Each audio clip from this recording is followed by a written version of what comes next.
Welcome to Garden Chatter, where we bring gardeners, garden bloggers, and experts in their field together to learn and grow. Today I'm really excited. We have Bren, my co-host, and we have a guest that's going to be telling us, will be teaching us about houseplant care. And I know my houseplants are looking a little rough, so I'm going to be listening very closely. So Bren, why don't you go ahead and introduce our guest? Thanks, Adam. I'm really excited today to get Lisa, and she is definitely the houseplant guru. If you have any questions about anything to grow indoors, she is the person to ask. And you can follow her on Twitter at Houseplant Guru. And Lisa, glad to have you with us today. Thank you. I'm glad to be here. How are you guys all doing? We are doing really well, actually. Good. It's kind of a gray day here for me, but weather wasn't hot, cold, wasn't raining. It was just kind of gray. That's right. Are you Adam's on the northwest? What hardiness zone are you in, Adam? I'm in zone 8A, so it's kind of mild compared to some, but. And Lisa, are you in 5B like me in Michigan? I'm actually in 6A. Okay. Detroit area. Okay. They just changed that a couple years ago. Yeah. I'm still stuck on the old number. I probably should change that maybe. I would be 5B as well. Right.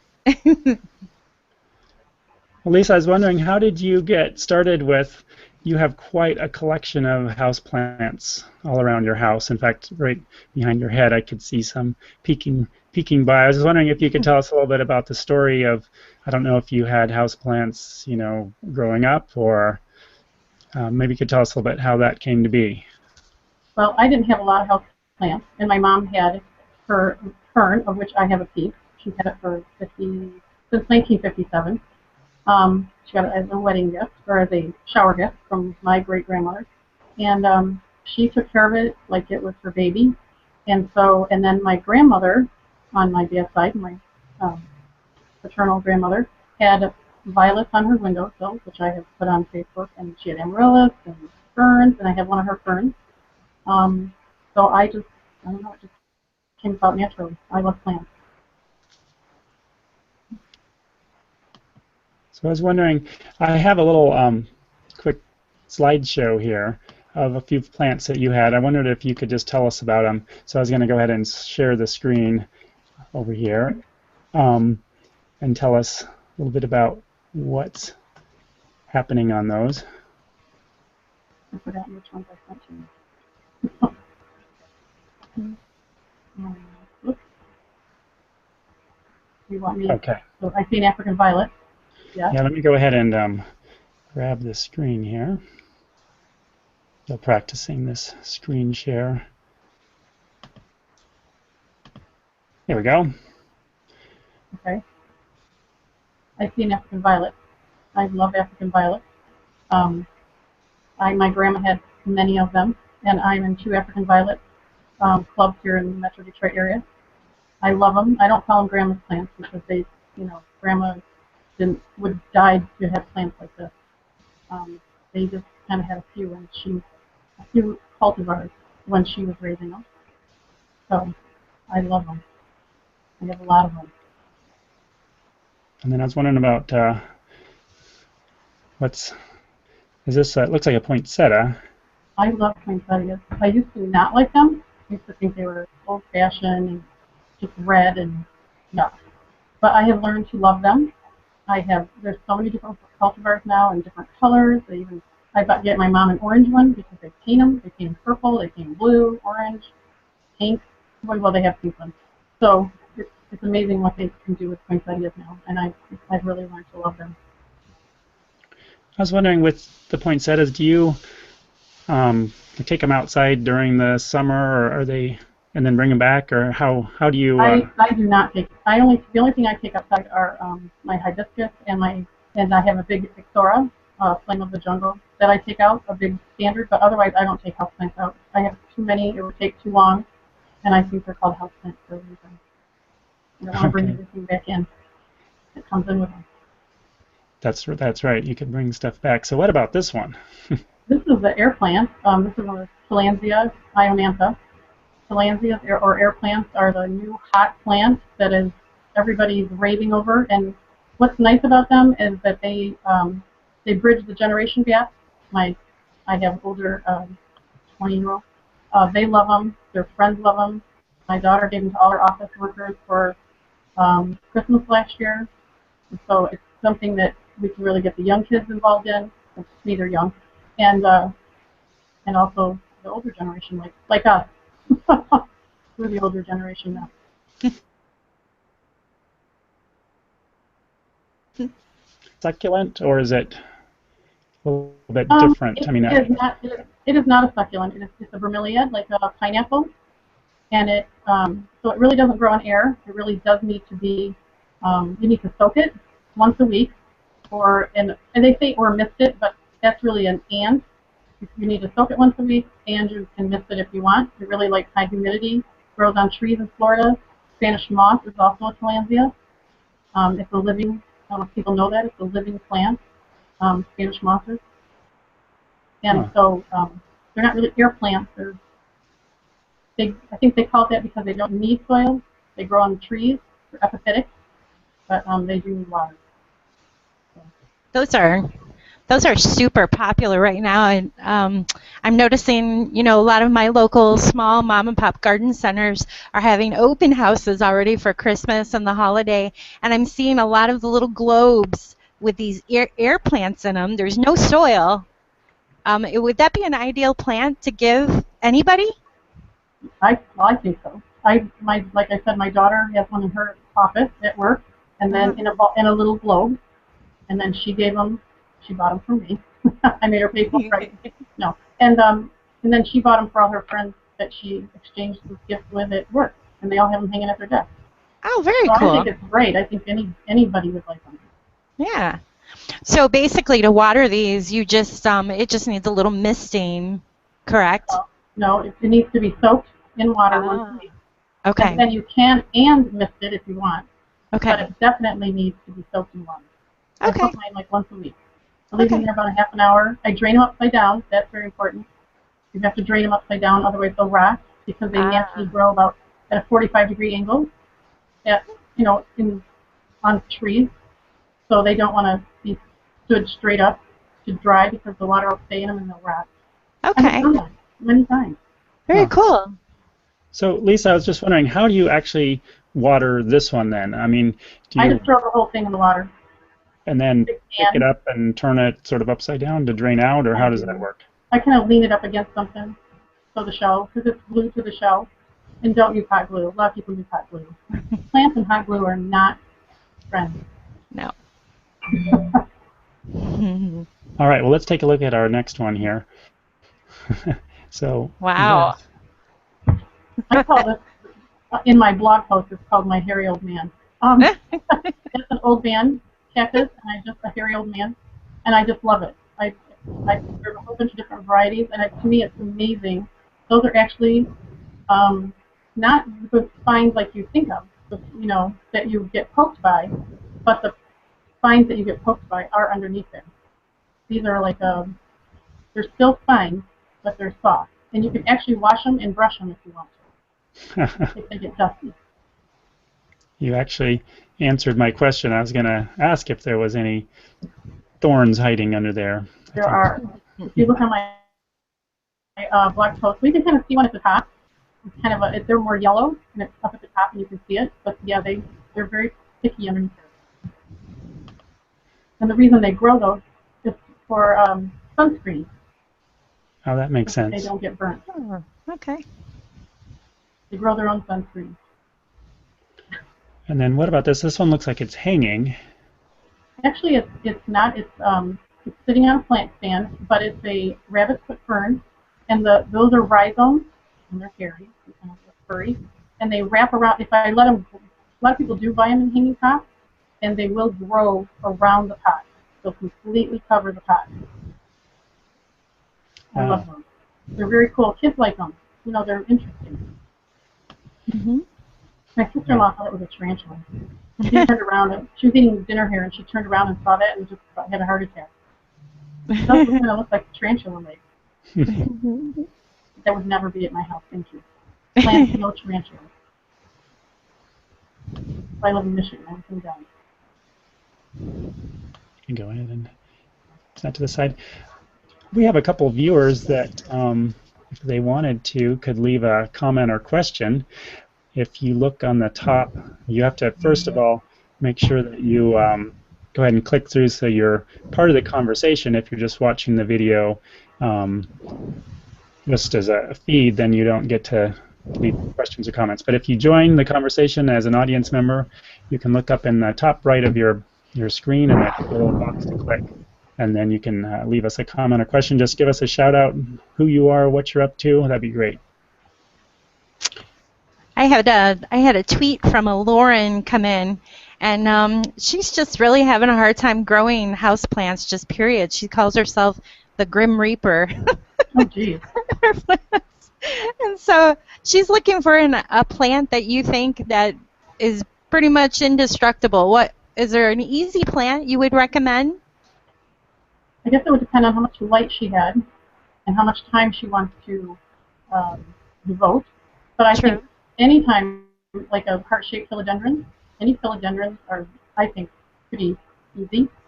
Let's see. The aspidistra, or not, yeah, aspidistra is easy. But the aglaonema, like you have behind you, is fabulous. I haven't killed that. That is a beautiful plant. It's very easy. It doesn't want to be wet. It wants to dry out. It doesn't need a lot of light. And it's beautiful. So that's a very easy plant.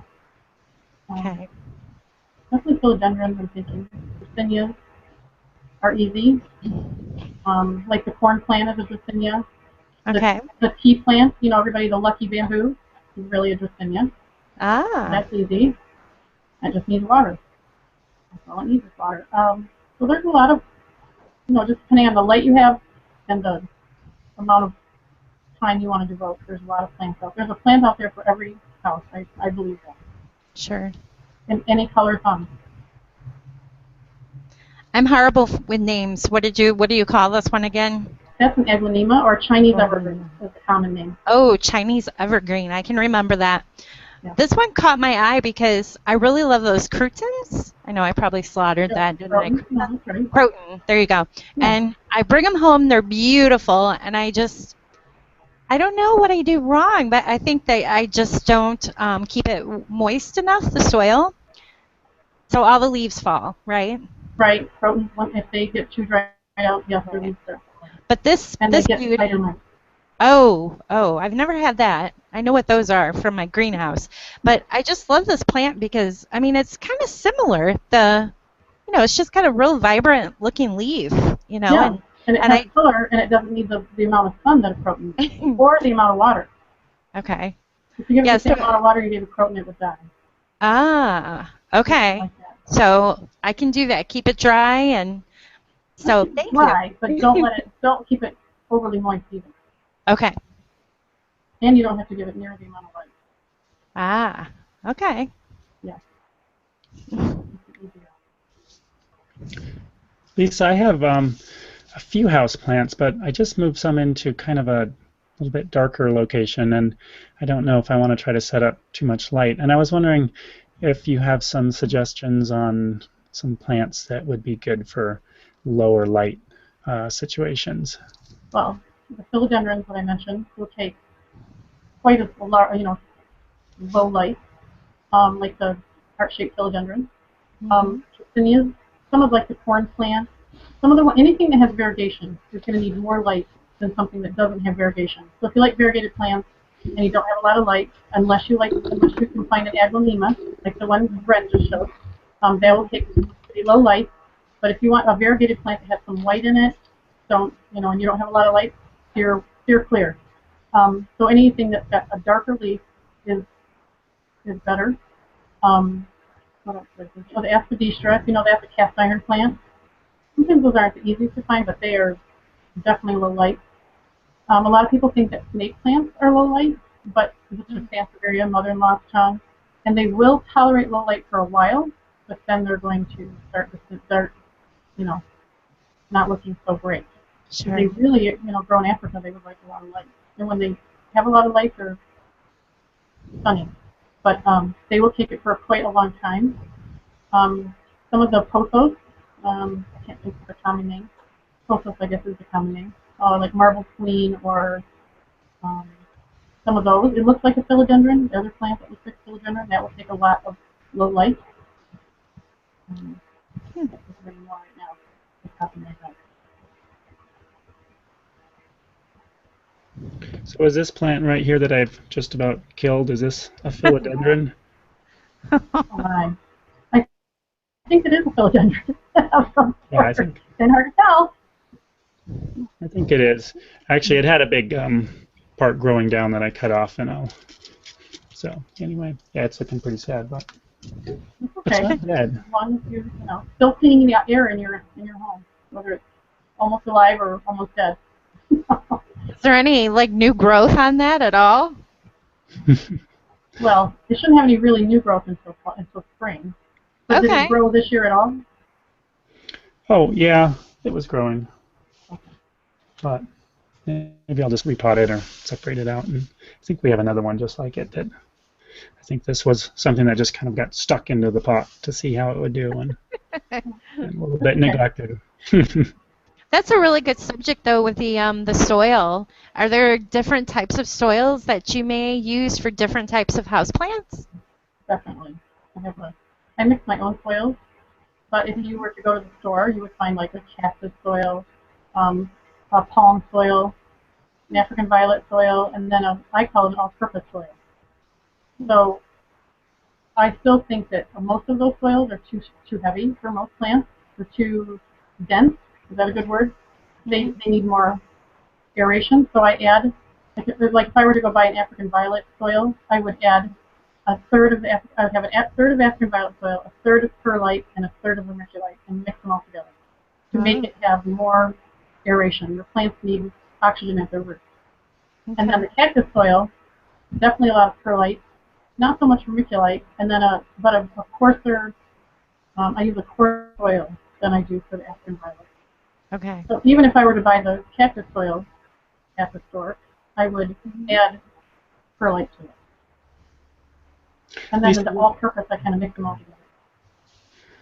I was going to say, would you be willing to share some of your recipes with me later so I could include it in a blog post? I think I got the African one, 1/3 soil, 1/3 vermiculite, 1/3 perlite, right? Correct. Yeah. For that, to lighten it up a little bit. Yeah. If there's not enough oxygen in your soil or enough air spaces for the roots, they're going to suffocate, just like we would without oxygen. Right. So what about how often do you replant or repot a lot of your plants? I mean, is this sort of an annual thing, or do they go a couple years? I mean, I know it probably depends on the plant and the pot size, but I'm just wondering kind of in general. Well, in general, I don't do it every year. My African violets are grown under light, and they get long necks. If you've ever seen an African violet with a long stalk. So I do those more often, like maybe every 6 months. And because they're under light, it doesn't matter when you do it. Most plants you wouldn't want to do until the spring, and only if you want to. Like there's repotting and there's uppotting. You only want to uppot in the spring. That means you would want to go up a size. It's root bound. It's not happy. You have to water it every week or less than a week every week because it's so root bound. So then you would want to uppot it, just one size. Never go from a 4-inch pot to a 10-inch pot, let's say. You're going to go from a 4-inch pot to a 6-inch pot, or 6 to an 8. But it's like let's say you go out today and Bren bought that aglaonema, and it's in a plastic grow pot, and she's like, oh, that's so ugly, it doesn't match my decor, I can't stand it. She could go buy a pot that's about the same size and put that. That's called repotting. You're not uppotting it, you're just taking it from one pot to another pot. So from an ugly pot to a decorative pot. And you can do that anytime. Okay, that's good to know. So repot anytime, uppot to a bigger size in the spring, but only go not big jumps, just 6 to 8, 8 to 10, that sort of Correct. jump. Okay. Yeah, and it looks like in this container that I just purchased literally tonight, because I was inspired by your blog post today too, actually.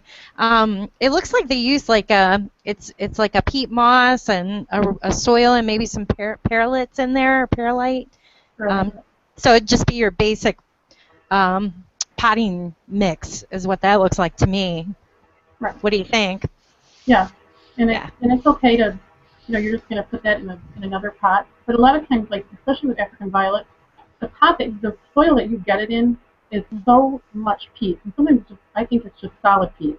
And if you know how when a pot dries out and then the water just runs down the side and you can't relet it, that's a really big problem. I think that's why most people are unsuccessful with a lot of houseplants, but definitely with African violets, because that soil, if you let it dry out once, you're pretty much done. Because it's hard to re-wet it. Is that a word? I don't think it is. Wet again. And they like to be moist, but they need a lot of air around their roots. So they need more drainage, more aeration. Okay. So they don't want to dry out completely, but No. I have to ask too. It's okay. Keep in mind, I'm not a master gardener or anything. It's interesting to me about how you said, it should get its new growth in the spring. Well, if a house plant's inside, how do they know it's spring outside? Because it gets more light. Just like now, it gets dark at 5:30. Yeah. In the spring, in the spring, it starts getting light again. So they get more light, so they start growing. They wake up. So they're getting that same, because of if our lighting is from the outdoors, like Correct. if you have grow lights though. Then it's summer 365 days a year. Okay. Because I have them on timers and they're on 12 hours a day every day. Okay. So like I said, with my African violets, they're under light, so I can repot them anytime because they're like under light 12 hours a day. They don't have a spring, summer, fall, winter. They're always summer. That's cool. But our plants wake up in the spring, and that's when you start fertilizing them. When they wake up in the spring. Okay. Do not fertilize now. Too late. okay, In the northern hemisphere. Yeah, that was one of my questions. I was wondering how often. Well, what would your fertilizing routine look like then? So in the spring, you would fertilize. As soon as they start growing again. So that would probably be March here. Then I can start fertilizing again. And then I stop probably by the end of September. I'm not fertilizing anymore. Oh. Okay. And then do you use like a synthetic, just soluble fertilizer, or how often do you fertilize? I'm just curious what. I do use them. I use a water soluble fertilizer. I tried using, and I'm going to try to be more organic because I think that would be better for my plants. So last year I tried fish emulsion. Oh my. And that was okay out in the greenhouse. I have like a sunroom / I call it my greenhouse. It's really a big sunroom, and it's full of plants. You can't walk in it. And I decided to water all the fish emulsion, and that was okay because I come in the house into the living area and shut the door. But my family decided that it still opened the doors for the cat. And I came home and I opened the front door and the whole house smelled like fish. But after a couple of days it was gone, and that's fine. And I know it's better for my plants. But as a rule, I usually use, like with my African violet, I use 20-20-20. I use not Peter's Professional, Jack's Classic. 20-20-20. And you can fertilize full strength every fourth watering. So that may be, in the winter, you don't do it in the wintertime, but in the spring, that's still probably about once a month. Maybe once every month and a half.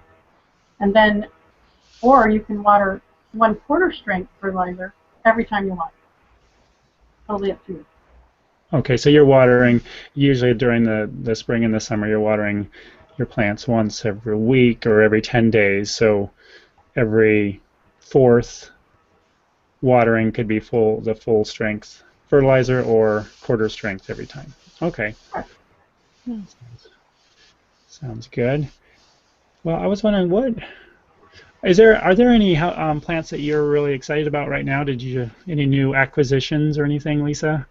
Anything that? If I say that out loud, then it will be on tape, and my husband might want.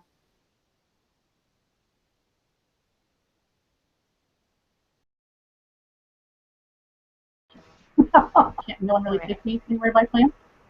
But I did go to the Ohio African Violet show with my friend, and yes, I did buy some beautiful African violets. So we lost you just for a moment there early Yeah. on, so I didn't hear the first part. I said a friend took me to the Ohio African Violet show, and I got some new African violets. I got some other gesnerias, like I got a columbia. I got some ferns, because it was at Kingwood Center. And Kingwood Center is a botanical garden, and they have a greenhouse where they sell plants too. So I might have got some of those little itty bitty plants that are supposed to go in terrariums, because they have some interesting varieties. So I'm always excited about any house plant. It could be I don't know, a philodendron. I love philodendrons, but it doesn't matter to me. They're all exciting. So. You totally have to. You must have like a little secret for sneaking more houseplants in, so your family and your husband don't see you. Correct? No, I have a very good friend. Her name is Julia. She'll remain anonymous. Yeah. No, Julia. And we go shopping together, and if we drive in the driveway and my husband's home, then she takes him to her house, and then I get them later. And if I drive into her house and her husband's home, then they stay at my house, or they go back with me, and then she gets them later. Aren't we terrible? Our husband's already on to it. I don't even know how to try anymore. They know what we're doing. And my husband, I think he doesn't notice, but then he does. That's figured out, huh? Well, I was wondering, do you have an idea of how many, I'm just curious, like roughly, how many actual pots, how many houseplants you have in the house? I know you actually have a sunroom. I don't know if we should include just inside or out. Gosh, I don't know. There's probably, in the house, like in the house. I don't know. Probably 100 or more. I don't know. I try not to count, so I never actually have a real number, so then I don't have to admit it. There's hundreds in here in the house. Yeah, 100. Okay. 100, give or take a few. In the house, yeah. I thought it was kind of neat the other day. I had Instagrammed and tagged you in a new plant that I brought home called the ponytail. That's what they're called, a ponytail. And you had told me that you had one that you had bought at like Kmart when you were in college, and it got to be quite old. It was an older houseplant. You didn't have to do hardly anything to it, right? True. I'm just curious. What is the oldest houseplant you have?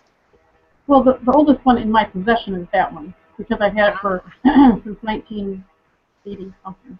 So this year was my 30th anniversary, so it's 30 years old.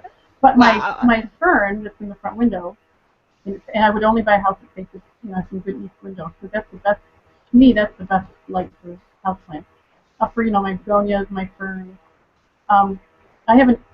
My grandmother, my great grandmother, I have a piece of it, and my mom got it from my great grandma on her, at her wedding. What do you call it? Wedding shower in 1957.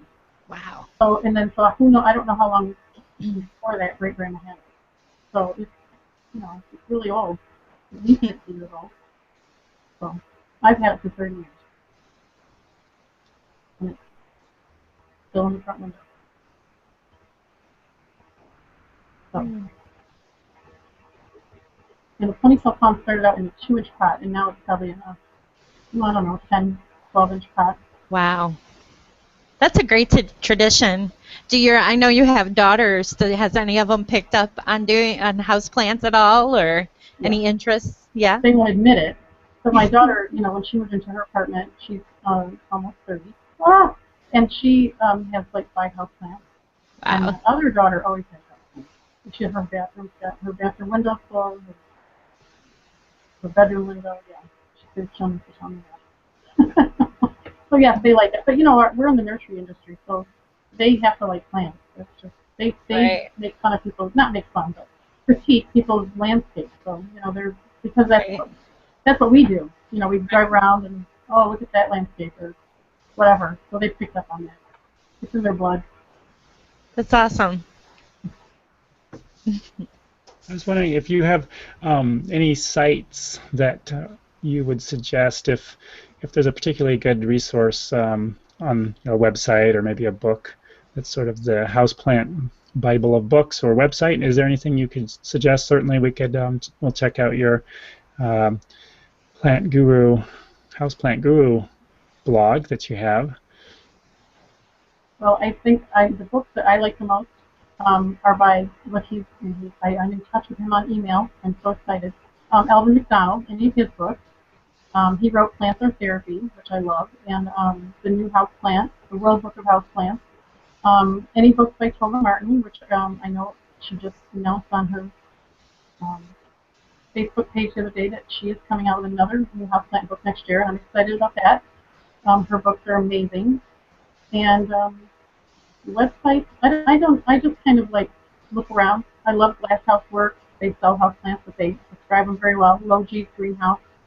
That's where I make out my Christmas list for my kids from all these places.